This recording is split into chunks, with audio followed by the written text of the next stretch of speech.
வணக்கம் சர்மிளா. அதாவது விழுப்புரம் மாவட்டத்தில் சித்தனி என்ற இடத்துல தனியார் கல்லூரி, செவிலியர் கல்லூரி இயங்கி வருது. இந்த கல்லூரியில் வந்து நெய்வேலி பகுதியை சேர்ந்த, கடலூர் மாவட்டம் நெய்வேலி பகுதியை சேர்ந்த சக்திவேல் மகள் என்பவர் அங்கு படித்து வருகிறார்.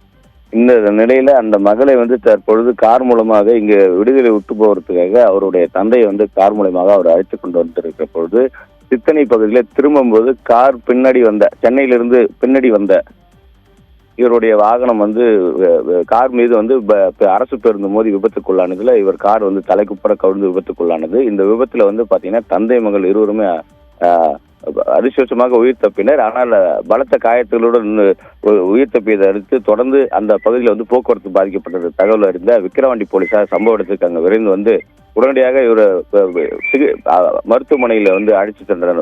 108 ஆம்புலன்ஸ் வரவழைத்து முண்டியம்பாக்கம் மருத்துவமனைக்கு அழைத்து அனுப்பி வைத்தனர். இதனைத் தொடர்ந்து விக்கிரவாண்டி போலீசார் தற்பொழுது அந்த பகுதியில் வந்து சென்னை திருச்சி தேசிய நெடுஞ்சாலையில் போக்குவரத்து பாதிக்கப்பட்டதை தொடர்ந்து தற்பொழுது வந்து அவருடைய வந்து அந்த போக்குவரத்தை சரி செய்யும் பணியில் ஈடுபட்டு வராங்க. இதனால சென்னை திருச்சி தேசிய நெடுஞ்சாலையில் தொடர் வாகனங்கள் நீண்ட வரிசையில் காத்திருந்து போக்குவரத்து பாதிக்கப்பட்டது.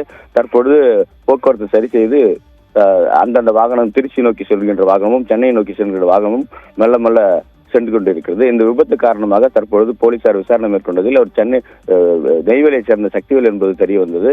தொடர்ந்து விசாரணை மேற்கொண்டு வராங்க, சிகிச்சை பெற்று வராங்க. இந்த சம்பவம் பகுதியில் பெரும் பரபரப்பை ஏற்படுத்தியுள்ளது.